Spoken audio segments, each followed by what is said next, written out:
Welcome to the mini refresher on multiplying decimals. These are skills that you've had last year. We learned about them, but sometimes we need a little bit of a refresher to talk about them. We're going to be using multiplying decimals to use scale factors because we know not all of our scale factors in between two ratios need to be whole numbers. So when you're doing your rainbow method and you're seeing that we're coming up with a decimal as the number under the rainbow, that's kind of where we got to get to that point where we can multiply those scale factors. So first thing we're looking at is we need to arrange our numbers by the number of digits, not by place value. What I mean by that, if I was given 1.5 times 2, I wouldn't write it as 1.5 times 2, which you would think because I have my ones digit, and I line up my ones digit, I have my decimal, and then I have my tenths digit behind it. So you think I'd be good because I'm lining ones up with ones, but unfortunately that is not sound math. So if you're getting 1.5 times 2, you're going to line up by number of digits instead of place value. So in here, because I have my final digit lining up with only one digit, I'm putting my last digit underneath that 5 because I'm lining up my digits, not my place values. So just because I have two wholes, I can still match it up with that 5 because I have one digit compared to 2. So make sure you're lining up with number of digits, not place value.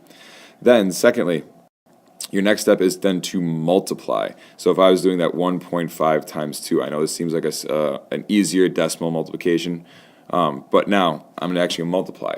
Here I'm just going to treat, and now that I have it set up, I'm going to ignore my decimal point for right now. So at this point, I'm going to treat it like there's no decimal point. So really, I'm looking at this being 15 times 2 instead of 1.5 times 2.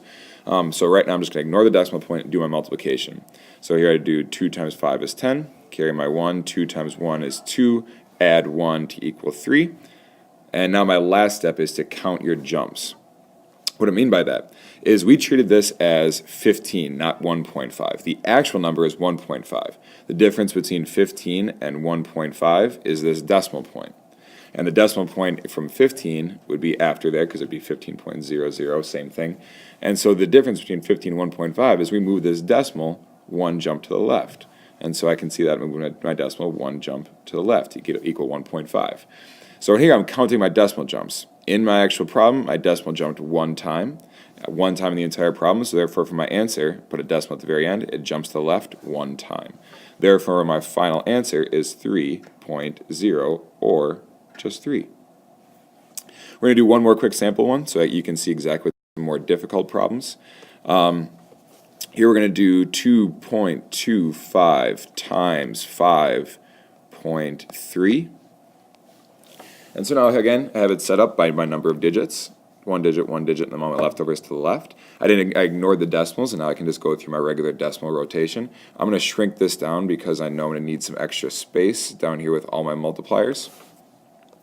So first thing I do is just treat this like regular multiplication. So 3 times 5 is 15, carry my 1. 3 times 2 is 6, plus 1 is 7. 3 times 2 is 6.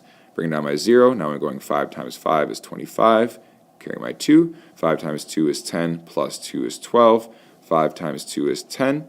Now I can just do my addition. 5, 12, carry, 9, 0, 1. Now I have to count my jumps. I treated this like 225 and this like 53. They're not 225 and 53, they're 2.25. So the difference being, if this is 225, my decimal have to jump 2 spaces.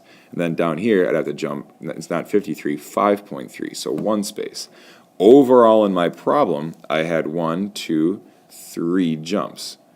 So with those 3 jumps, I need to jump my answer 3 times. So 1, 2, 3, I get 10.925. At this point, okay, so now you're doing some practicing. Right now I need you to pause this video and write down this problem. This is the problem we're going to be doing for warm-up that we'll be talking about within 2 minutes. So your warm-up today is going to be 3.37 multiplied by 9.6. So go ahead now, you're going to do 3.37 multiplied by 9.6. Give this video a pause, make sure you write this down, be ready to share your work in about 2 minutes. Thank you.